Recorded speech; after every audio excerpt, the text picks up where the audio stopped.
Hey there, welcome. It's great to connect with you today. I hope you're doing well.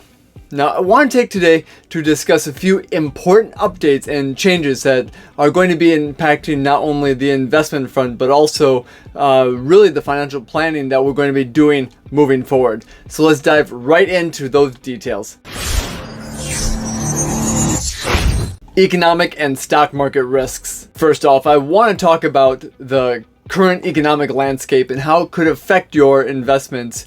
Now, what we're really seeing is that the newest numbers that are out, and remember, this is the highest probable outcome, and we're looking at the next 9 to 12 months.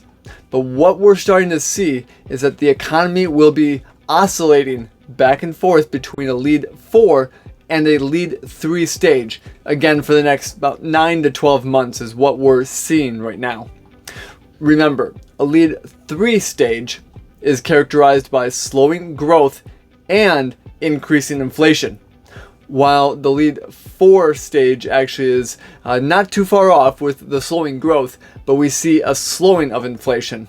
And what is really oscillating here is the inflation part. So we could have a turn back up in inflation, and that would mean some completely different types of investments would need to be in the portfolio versus if we are starting to decline in inflation from here. Now, remember, these dynamics are what we're going to actually need to be mindful of as we start to navigate the markets in the months to come. Now, additionally here, we're also currently experiencing right now a global industrial recession. Many of the world's economies are contracting right now with their industry, and these conditions are really adding a complexity to our own economy that we haven't seen since basically around COVID time. So that's exactly what we're going to be looking at for the investments in the next number of months to come with respect to the economy and how we're going to be working with things. The next element is portfolio changes. To address the inflation concerns, we've been making some adjustments to your portfolio over the last number of weeks, and what we've been talking about is that we are increasing commodity exposure, and really this is to help counteract the inflation. But we're also looking to add in companies that can potentially increase prices in line with inflation.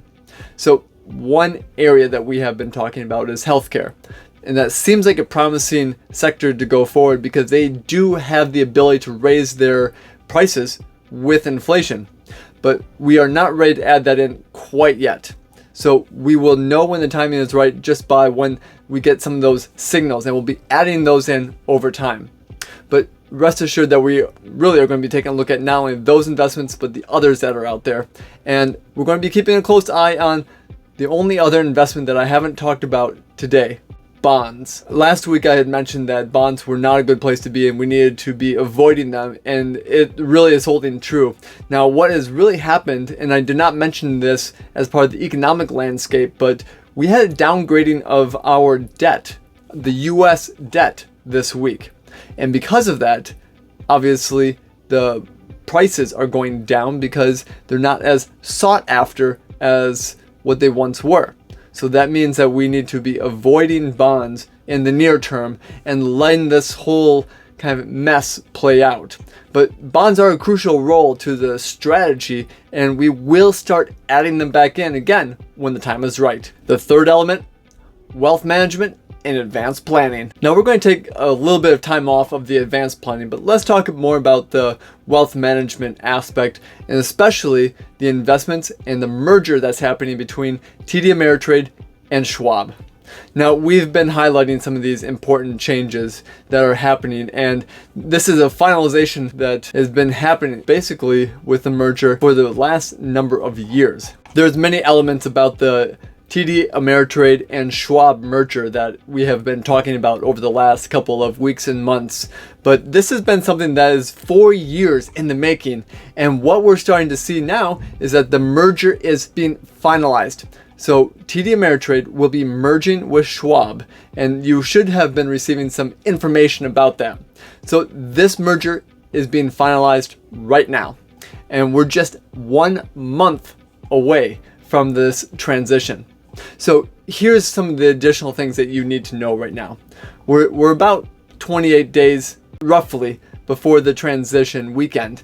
And you're going to be prompted for your advisor client login to actually create a new Schwab Alliance login. So this is going to be something that you'll see, and you have the ability to go in and create that login. Now your advisor client credentials with TD Ameritrade will qualify you. So you have the option to keep your existing user ID, or you can create a new one. Now also right about now, a couple weeks before the merger happens, you will see a key information packet in the mail from Schwab. Now this will include your new Schwab account numbers and the essential details that you're going to be needing with respect to your investments. The transition weekend will be during the Labor Day weekend, and it's going to be about 7:30 p.m. Central Time come Friday, September 1st. So you will not have access to some of that information on the advisor client after that point in time, but don't worry. Starting on September 5th, you will actually have access to all of your information with the new Schwab Alliance. So that's going to be one thing that you will have to set up. And if you do have questions, let me know. After the transition, though, you will receive two statements. One for your TD Ameritrade institutional accounts, and then also one from your new Schwab Alliance.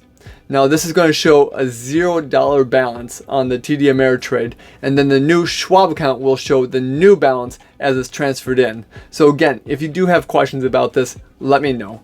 There's a lot here, and as we wrap up, I want to remind you of our second opinion service that's available for your friends, your family, and your colleagues.